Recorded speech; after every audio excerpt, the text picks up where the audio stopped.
Welcome to Straight Talk. I am Dhaka Tribune editor Zafar Sobhan, and I'm in conversation today with Professor Imtiaz Ahmed of the International Relations Department and the head of the Center for Genocide Studies at Dhaka University. Thank you for being with me today, Professor Ahmed. Let's get straight into it. Elections are just around the corner. I think if we were having this conversation 3 months ago, perhaps we would not have anticipated we'd be here today. But how do you see things right now? Thank you, Zafar. No, I think there are positive developments if you take the last election, where we didn't have all the political parties participating. So one big development on this election is all the political parties. This is a massive improvement. It's a massive development. Yeah. So I see hope in this. Yes. We do have to wait for the election day and after. But up until now, I'm quite, I would say fantastic.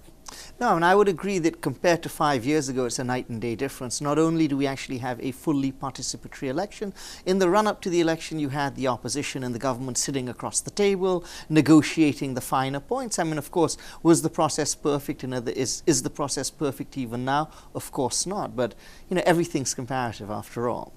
Yeah, the important thing is if you look at the level of violence, because that's one of the big things that happens in our election, and we always say whether it's fear or festival, both go together. And a lot of people would say, okay, fear. But interestingly, since our center, we mapped the violence, what we have found that if by mapping the last 6 elections where all the political parties participated, keeping the election day 3 weeks before the election day and 1 week after the election day, what we found on the average in every election, nearly 90 people got killed, and on the average over 3,000 got injured. Okay, huge violence. It's a huge violence, absolutely, and it's unacceptable. And all those elections, interestingly, were held under caretaker regime. So people who say that the caretaker regime would minimize the violence, that's not true. That's a myth that we have created. Well, the data doesn't support it. Doesn't at all. But this time we have a data now. In November, 3 people were killed, electoral killing, and in December you have 4 people killed. So the killing has really gone down. Okay, but this is a big but. In November, injury was around 113. But in December, it's 2,350. That's a huge jump, and that's the worrying factor. Because if it is so much of a jump from barely 100 to 2,000, then you can see that there's escalation there. Escalation, and one has to look into this seriously. I hope Election Commission is looking into this data seriously so that they can at least take measures, because we still have 4 days. Right. And not to mention that in each of these elections that I'm referring to, always we had also violence after the results and after the election. Right. So yes, there are good positive side, but we still need to keep a close watch on what's going to happen in the next 4 days and after. Sure.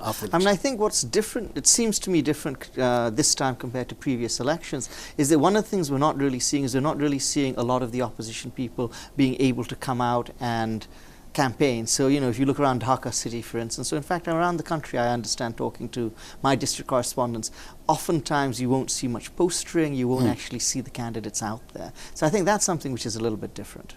Well, this is a different, but this is interesting, side to it. If you take Bangladesh election, and anyone who has done the mapping would see that almost 60% of the votes are block vote. Divided into 2, 30% to 30%, or some will say 35 and 25, that whatever. Sounds about right. 60% are already blocked, and it would not matter even if you bring 10 volumes of evidence against the other party. This 30% is going to vote for A, and the other half vote, as you say. Yeah. And that's not actually just unique to Bangladesh. That's absolutely, many places. Absolutely. So what happens is the middle 30%, out of which actually 17% is the critical one. Yeah. They are the ones who shift and this shifting vote is which decides the election, vote, the swing votes, and which decides the election. So yes, if there's no poster, I don't think it would matter to the 30%. Sure. If you don't allow the posters, so it could backfire actually, because these 17% are very knowledgeable 17% in the sense because they swing, they have no commitment to each other, so they would look into a lot of things. So if you do something of that kind, that you are blocking one particular group, it may not be. It may backfire. That's the other problem. Yeah, I mean, at the end of the day, and I think one of the things people have been talking about is also the young voters. You have we have a young population. There's always a massive population of young voters. But if you look at voters, let's say under the age of 29, because in 2014 many people did not get to vote, right? And so people who've come of age after 2008, that's a large chunk of the electorate. It's 20 million plus. It's 20 million plus. 20 million plus. And so which way they will swing is going to be very interesting to see. No one knows that 20 million plus, there will be a substantial part who probably will be in the swing, the swing component.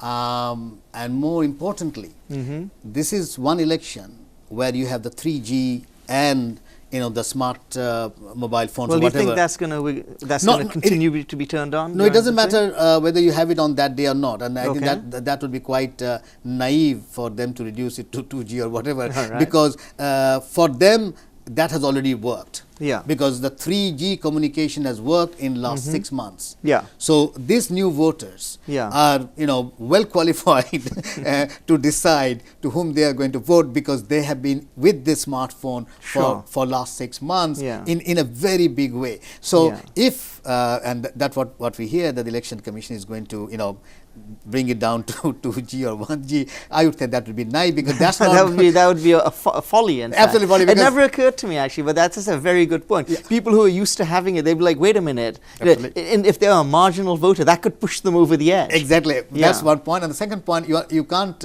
close the camera with bringing down by the 2G. Yeah, so the pictures will still be taken. Picture will still there, only that maybe it will take another 24 hours for you to upload. And more importantly, there are technologies, you don't need the local server, you can do it other ways, provided. So I don't know whether knowledgeable about I don't know whether they're going to do that, but my submission would be that they should rethink. If they do it, that will also make them angry, particularly this the younger voters, the younger generation who are into internet and smartphone all the time. Yeah. No, it's interesting. I mean, of course, with elections, we've seen this in the past, and in this election as well. There's always the fear, that that they're going to be, ballot stuffing, rigging, all of that stuff. My sense is, though, that in 2018, people can take it for granted, oh, well, these things can happen, and it's always happened in the past, it can happen now. My sense is in 2018, maybe it's more difficult than it was in the past, and especially if you have a lot of people out there voting, coming out to vote, it might actually be rather difficult.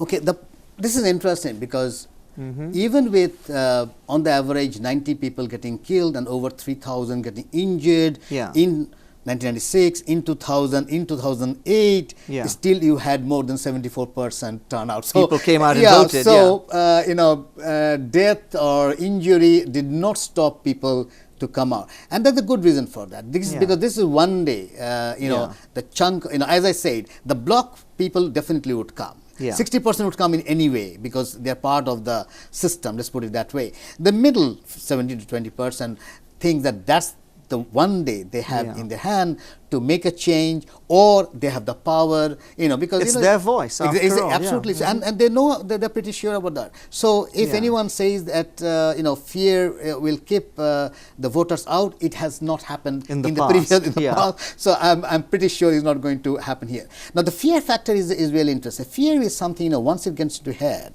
it gets reproduced, and some of the fear that we have in Bangladesh, unfortunately, gets reproduced either through media or through people to people talking, whatever the adda that we have.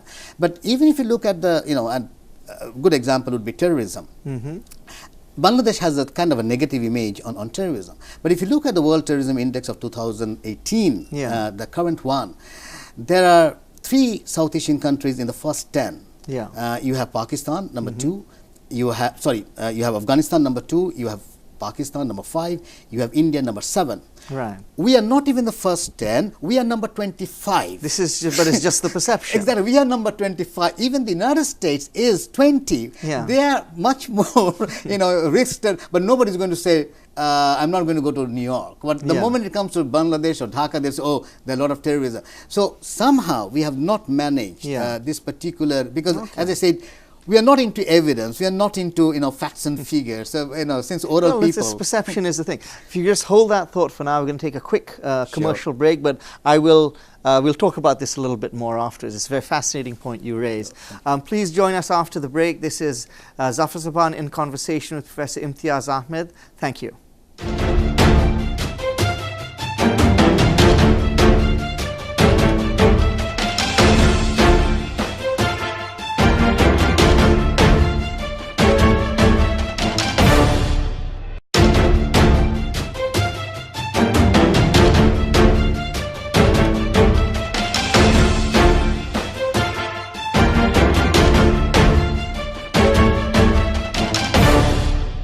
Welcome back. This is Zafar Sobhan in conversation with Professor Imtiaz Ahmed, and this is Straight Talk. You raised a fascinating point before we went away to the commercial break, that actually when it comes to violence, terrorism and all of that in Bangladesh, a lot of what we are facing and seeing is really perception rather than fact. And I think that's kind of a fascinating insight if you look at the facts and figures. Tell us a little bit more about that. Yeah, it's really sad. Now one can argue why we have this fear. Well, the good reasons for having this fear, because after all we suffered two genocide. One was 1947, which myself we call, some of us we call it genocidal, and so is 1971. So we have two genocidal partition. That I think has somehow contributed creating this environment of fear. Okay. And so far we have not succeeded in getting it out. The media has also not helped, because they are into negative news, bulk of this, without understanding that every day if you put a picture of an accident, it becomes a new normal. Right. In psychology, there's a new normal, and it's not going to have any effect on you. Somehow the media ought to at least appoint a psychologist to deal with that. But let us take one or two examples.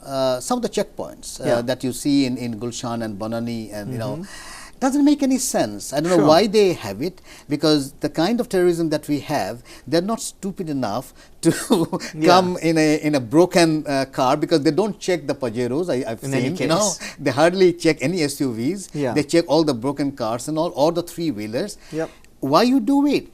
And I've been telling the police people, because But what you think what happens is, not only is it ineffective, it actually contributes to a perception that there's a problem. There's a problem, and moreover, more importantly, you are putting people, you're wasting their time and resources. You could have made better use of those people. And not putting them there. So they ought to learn from some of the countries, which has faced terrorism, but which doesn't really, put all these checkpoints on, because more checkpoints you have, more fear you are creating. And once the fear gets into your head, then it doesn't come out. And what I think is fascinating about what you just said there is that actually how this then plays into our pre-election analysis. I'm fascinated by what you've had to say, that actually, people are having this perception that, it may not be safe to go out and vote. But if you look at the history of Bangladesh, when there's been much more violence in the past, that's never kept people from voting in the past. And there's no reason to think that it will this time either. Absolutely. And those elections were fair, free, credible, because, turnout was heavy. But the violence was also very heavy. 90 people on the average getting killed. Let's talk about 2001 election, where you had killing, that was the largest number of dead. Nearly 250 got killed. 11,000 got injured. But look at the turnout. 74 plus percent. It didn't stop people coming out. Absolutely, it doesn't, because people really wait for that day. And the other thing one also has to remember, not all of Bangladesh is red color. There are green color, there are yellow color. Like the US. People think that every whole Bangladesh is full of violence. It's not. There are places even now where no violence has taken place. Absolutely zero violence. Where actually both the candidates of the big alliances, they are working together, even sitting down together. So it's not all. And then of course you have also people like Mashrafi or Noor, openly saying, nothing should happen to the opposite, to the other Well, candidates. we had also Nasrul Hamid and calling on Goshwar, and I think that was a wonderful thing, actually. Absolutely. So people think that the whole of Bangladesh. So yes, there are red, and of course there are some yellow, And interestingly, some of the green areas have always been green all through. So one has to look into this fact that why in some areas always you had election without any violence. One has to look into it rather than not only because the newspaper only have you looked into it? I mean, what's the explanation? We do, and good number is, you know, it could be a cultural kind of a civilizational bond between different communities. That could be one answer. It could be the level of development is relatively okay, so you don't have a rat race of competition and all. You know, there can be X number of factors. So the point remains that it's not all red. There are green areas, and that I think is also a sign of optimism that not all of Bangladesh is violent. But let's hold that thought. I'll come back to you right afterwards. You have to take another commercial break. Thank you very much.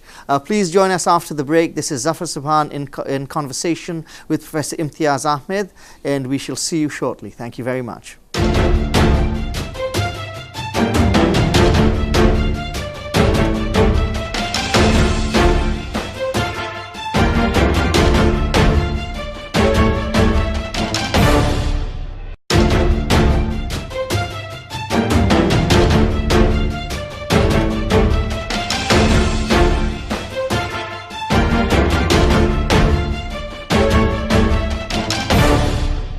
Welcome back to Straight Talk. This is Zafar Sobhan in conversation with Professor Imtiaz Ahmed.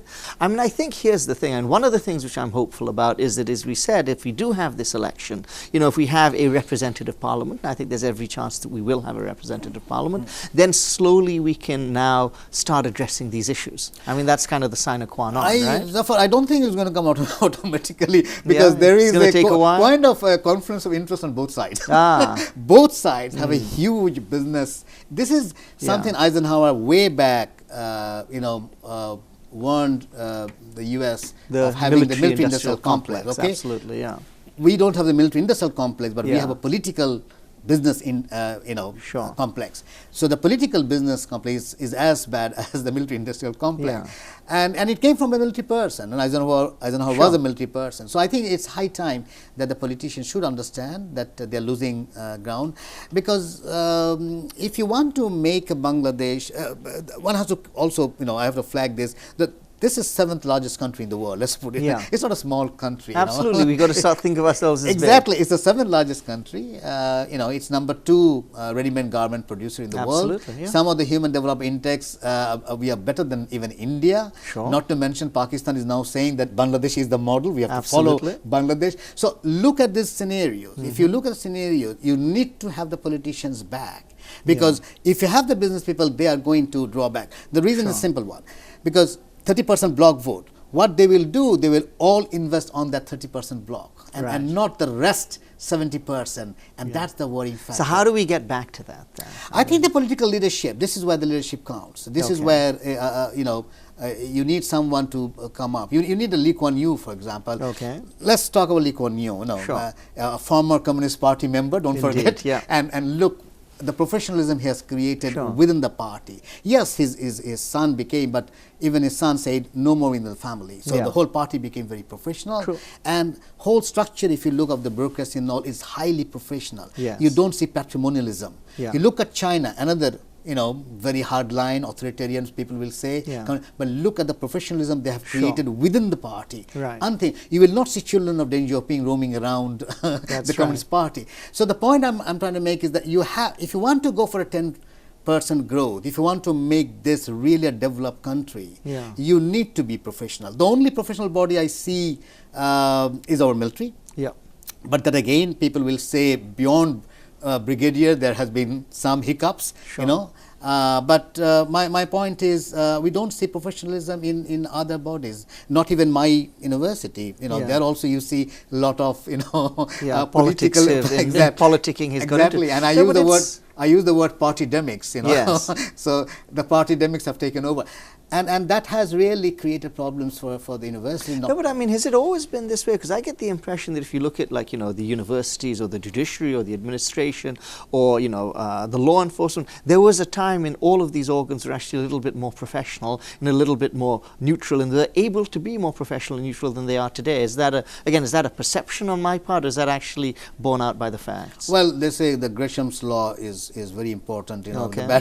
The bad money drives away the good money. So what happens over the years, you did have, we did have a good number of scholars and all, if I talk about the university. Yeah. But with the Gresham's law, with the politicization and the partisanship, not the politics itself is absolutely important. You need to have politics. There's not, and I'm talking in the Gramscian sense of the word. No, you need to have politics. But the point is, partisan is the issue. The more partisan the universities and the academic institutions, the police, or the institution is going to suffer, and the good ones will go away. And we have seen bulk of the good ones, very few come back because they get quite dissatisfied with the structure. So my point is, if you want to bring patrimony, if you want to bring professionalism and to make merit as a central point, one good side we have seen, the anti-quota movement, if you look at it, well, it has worked, to some extent. At least they have stopped quota. Maybe in some areas, particularly with the physically challenged, probably they have to bring back. that makes sense. Probably they have to bring back. But my point is, it was really having a very bad impact on overall. You can't build a country develop in 21st century without merit and without professionalism. There is no way one could. So do you think that maybe what's called for, actually, we're talking about like the society as well, but what's called for at the political level at least is to maybe some political reforms? I think one of the problems we face, and we talk about this all the time, is you have a winner-takes-all system in Bangladesh, and that's why everyone is so intent on winning. And then, of course, the spoils of victory go all to the victor, you see. Whereas if you have less of a winner-take-all system, then, it's winning and losing isn't the difference between life and death. And that, you can be on, you don't even have to go into politics at all to then advance whatever cause you need to go to. So maybe there's some reforms we could think of. Well, the first reform, one, you need to have democracy within the party. Yeah. We have a serious problem of not having democracy within inside. We have it outside, but not inside. And that's a serious problem. We need to build professionalism inside our political parties, but also we need to delink development from legislature or making laws, because if these two are together, then you are going to get all the other people. Sometimes we also see bureaucrats immediately after. Now they have made a bar of 3 years, but they are all interested in the politics, all because the booties are here. No, I mean, it should be that, the person who is in charge of development at any level should be the Upazila chairman. Absolutely. Absolutely. And the MP, their job should be to just pass laws, so they don't actually, they represent the constituency, but they don't make those development decisions. Exactly. So you need to have a delinking of that. So my point is, unless you make all those reforms, I'm afraid, yes, you can have a very good election. You can, with some hiccups maybe, but then there will be, a chunk of people who would be dissatisfied, not to mention the growth that you need. And we could easily go for a 10% growth, but it will go so slowly that itself, I don't think, is something that Bangladesh can afford now. Thank you, Professor Ahmed. And thank you for joining us this week. This has been Zafar Sobhan presenting Straight Talk with Professor Imtiaz Ahmed. Hope to see you again next week. And with elections 2 days away, I hope everyone will take the time to vote. You've heard from Professor Ahmed that the fear factor should not be an issue. And so I'm hoping that all Bangladeshis will hit the polls 2 days from now, and we'll have a wonderful election as we've seen in the past. Thank you very much. See you again next week.